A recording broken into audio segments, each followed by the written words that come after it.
Note de service pour arrêter les opérations.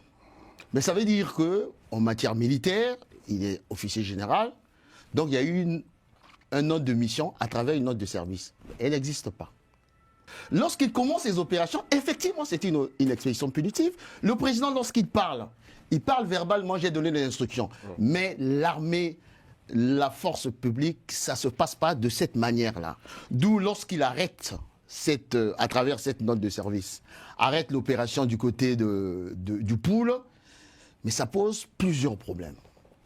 Aujourd'hui, nous allons prendre le temps d'écouter, d'analyser et surtout de démonter calmement un discours qui circule. Un discours présenté comme une analyse, mais qui repose en réalité sur des omissions, des confusions et des raccourcis dangereux. Monsieur Guy Mafimba se présente comme analyste. Mais analyser, ce n'est pas sélectionner les faits qui arrangent un récit. Analyser, ce n'est pas jouer avec les émotions du public. Analyser, c'est respecter le droit, l'histoire et la réalité de l'État. Dans cette vidéo, nous n'allons pas répondre par des cris. Nous allons répondre par les textes, par les faits et par la logique. Écoutez jusqu'au bout. Et ensemble, réagissons point par point à la déconstruction méthodique de la réalité, à la désinformation soigneusement emballée et à la tromperie intellectuelle véhiculée par M. Guy Mafimba.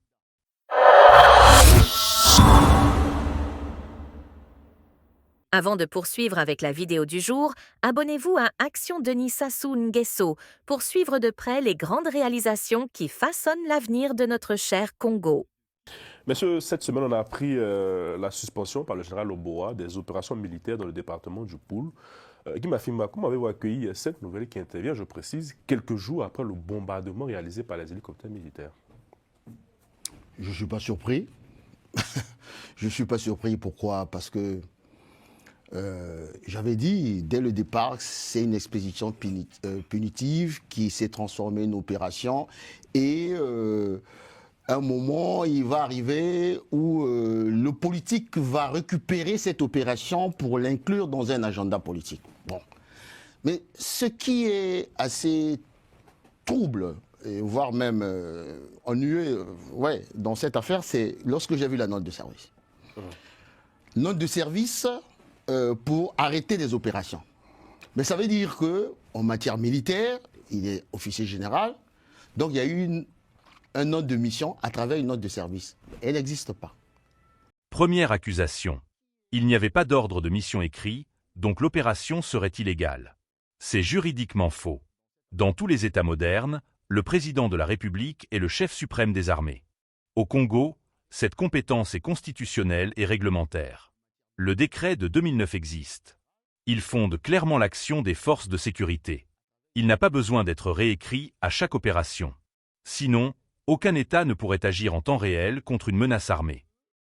Confondre ordre opérationnel et nouveau décret, c'est soit une erreur grave, soit une manipulation volontaire. Elle n'existe pas. Ça prouve quoi? Ça prouve que lorsqu'il commence les opérations, effectivement, c'est une expédition punitive. Le président, lorsqu'il parle verbalement, j'ai donné les instructions. Mais l'armée, la force publique, ça ne se passe pas de cette manière-là. Il n'y avait pas d'ordre de mission. Quand il n'y a pas d'ordre de mission, on ne connaît ni le temps, ni le timing, ni les tâches qu'on a assignées à cette mission, ni bien entendu les objectifs. D'où lorsqu'il arrête, à travers cette note de service, arrête l'opération du côté du pool, mais ça pose plusieurs problèmes. Deuxième accusation. Une note de service pour arrêter une opération, c'est suspect. Là encore, on trompe le public. Une note de service est un acte administratif normal, utilisé partout dans le monde pour coordonner, suspendre ou réorienter une action. Ce n'est pas un acte politique. Ce n'est pas un aveu d'illégalité. Ce n'est pas une preuve de désordre. En droit administratif, on appelle cela du droit souple, soft law. Juridique, tu viens de dire tout à l'heure. Mais il y a un problème politique. Pourquoi politique? Ça se passe où? Dans la région du Poul. On vient de créer un contentieux historique. Le Poul, je vous l'ai dit la dernière fois, c'est une région où il y a une dramaturgie qui date depuis Mariam Gwabi jusqu'à aujourd'hui. Troisième faute. Le Poul est une région historiquement sensible, donc toute action militaire y serait une faute politique. Attention, ceci est un glissement dangereux. Oui, Le Pool a une histoire complexe. Mais aucune région d'un État ne peut devenir une zone de non-droit. Aucune histoire, aucune mémoire, aucun passé ne justifie une milice armée, un chef religieux armé, des attaques contre les forces de sécurité, un défi direct à l'autorité de l'État. Sinon, il n'y a plus d'État. Tous les pays du monde, France, États-Unis, Nigeria, RDC, interviennent quand l'autorité publique est défiée par les armes. Le Congo ne fait pas exception. Il y a eu quand même des hélicoptères qu'on a fait décoller pour bombarder. Toumi est toujours là. On se pose la question. Donc, question juridique, question politique et surtout la perspective de cette fameuse élection parce qu'il se dit qu'il est candidat. Toumi, il est candidat, non? Bon, donc demain, qu'est-ce qui va se passer? Toumi va sortir avec ses hommes armés pour aller poser sa candidature. On va lui refuser sa candidature. Donc toutes ces questions se posent et en même temps, moi, ça m'interpelle dans le sens où quand M. Denis Sassou Nguesso, je termine là-dessus, se proclame comme l'homme de la paix à travers cette opération du Pool, il vient de démontrer que c'est l'homme de la discorde nationale.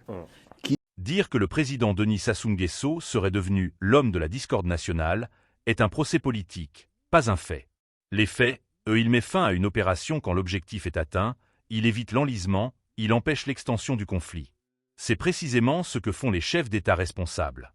La paix ne signifie pas laisser une milice prospérer, tolérer la violence armée, abandonner des territoires à des groupes armés. La paix, c'est l'autorité légitime et le dialogue quand les armes se taisent. Qui ne crée pas la cohésion nationale et qui va nous créer des problèmes d'ici là. Et les générations futures vont payer le prix. Voilà ce que je voulais dire d'emblée. Cette interview révèle une chose très claire. Certains confondent analyse politique et militantisme émotionnel. Certains parlent d'armée sans maîtriser le droit militaire. Certains parlent de paix sans accepter l'existence de l'État. Le Congo n'a pas besoin de slogans, de récits victimaires, de manipulation de l'histoire. Le Congo a besoin d'un État fort, d'une autorité légitime, d'une paix fondée sur la loi. Défendre l'État, ce n'est pas défendre un homme. Défendre la légalité, ce n'est pas être partisan. Dire la vérité, ce n'est pas diviser. Il y avait au moins Maître Ben pour défier M. Guy Mafimba. Je vous laisse écouter ce que Maître Ben a dit en intégralité. Soulever un point juridique, donc je vais donner la parole à notre expert sur ce plateau, Maître Ben Luther, pour répondre aux doyens. Merci Carlyle, merci Carlyle. Bon, je ne sais pas qu'est-ce qu'il faut encore dire sur ce qui l'opération que la DGSP mène. Je rappelle ici que l'ordre donné par le président de la République est fondé sur un texte juridique, le décret de 2009, qui est totalement clair. Allez lire l'article 1er de ce décret. Et le président de la République, non seulement qui a ce décret-là, du point de vue de ses attributs constitutionnels, il peut donner, c'est lui le chef suprême des armées. Et vous, mon doyen ici, a fait mention du fait qu'il y a un ordre qui a été donné sans qu'il y ait un texte, sans qu'il y ait un écrit, mais le décret existe déjà. Pourquoi faut-il encore saturer l'arsenal juridique qui existe par un autre texte? Parce que je rappelle que le président de la République ne signe que des décrets. Le président de la République signe des décrets. C'est le président de la République et le Premier ministre qui signent des décrets. D'accord? Donc, il y a déjà un décret qui existe. Point n'est besoin de faire encore de longs détours pour dire que cette opération est illégale. Et je rappelle que lorsqu'on va dans la continuité de ce qui s'est passé, de ce qui s'est passé dans le Pool, c'est la continuité de l'opération qui a été déjà lancée. Cette opération ne devrait pas s'arrêter qu'à Brazzaville, ne devrait pas s'arrêter qu'à Pointe-Noire. Elle devrait aller jusque même dans le Pool, dans tous les départements du pays. Or, sauf que la particularité du Pool, c'est que dans le Pool, il y a un individu qui entretient une milice armée. Et donc, lorsqu'on a rappelé ici, qui essaie de défier l'autorité de l'État. Et même le terme... Raison pour laquelle je pense que dans ce qu'on a dans le service qu'on a vu, il y a, pour la première fois, c'est mentionné, je vais bien lire, hein, la consigne au quartier des troupes de la Direction générale de la sécurité présidentielle décrétée le 12 janvier dernier en vue de mener efficacement les opérations militaires dans le département du Pool. Et d'autres, voilà, contre les rebelles ninjas. Donc, oui. Contre les rebelles ninjas et le grand banditisme. Voilà, il faut préciser ça comme ça. Contre les rebelles ninjas et le grand banditisme. Voilà. Et je rappelle là encore, le doigt a soulevé un point de l'égalité. La note de service. Qui peut prendre une note de service? La note de service, c'est un acte administratif. La note de service, elle est prise soit par la direction, d'accord, par la direction, ou voire même un simple responsable qui a une équipe qu'il manage peut prendre une note de service. C'est juste à titre informatif. Ce n'est pas un acte. Nous, en droit, on appelle ça du droit mou, la soft law, c'est-à-dire qui est quasiment insusceptible de recours, comme les circulaires administratives et autres. D'accord? Et donc, là, l'opération que le président avait lancée, c'était pour lutter contre le grand banditisme. Et quelqu'un, des ninjas qui prennent des armes pour défier l'autorité de l'État, n'est-ce pas là le grand banditisme? Et le dire même qu'il y a des bombardements du département du Poul, à mon sens, c'est un peu trop excessif. C'est un peu trop excessif parce que les bombardements qui ont eu lieu ont été des bombardements bien ciblés. Les images sont même sur Internet, on le voit. Les écoles, c'est des cibles militaires? J'ai pas vu d'école, j'ai vu que les sites. J'ai vu les sites qui abritaient. Un peu honnête. Je les ai pas vus, Je vous dis de ce que j'ai vu. Non, mais pourquoi si vous avez vu les écoles, pourquoi vous n'avez pas souligné le fait qu'il y avait aussi des sites de Toumi qui ont été bombardés? Allons doucement. Ça, vous ne le dites pas, allons c'est ça? doucement. Vous dites juste ce qui vous arrange, mais j'ai pas, moi. Le problème, c'est pas d'arranger. Mais... Voilà. Mais moi, j'ai pas vu des écoles bombardées. J'ai vu ce que j'ai vu. Ce sont des sites du pasteur, entre guillemets, Toumi. Voilà, du pasteur Toumi, qui ont été bombardés. Donc, il n'y a pas une généralité pour dire, voilà, on bombarde le Poul. Aucun gouvernement au monde, aucun président de la République ne serait voué juste comme ça, un jour se lever, dire, voilà, je vais aller bombarder tel ou tel département pour tuer des populations civiles. Mais les bombardements s'inscrivaient dans le cadre légal, à votre avis? Mais c'est légal. C'est légal. L'opération a été lancée. La référence, c'est le décret.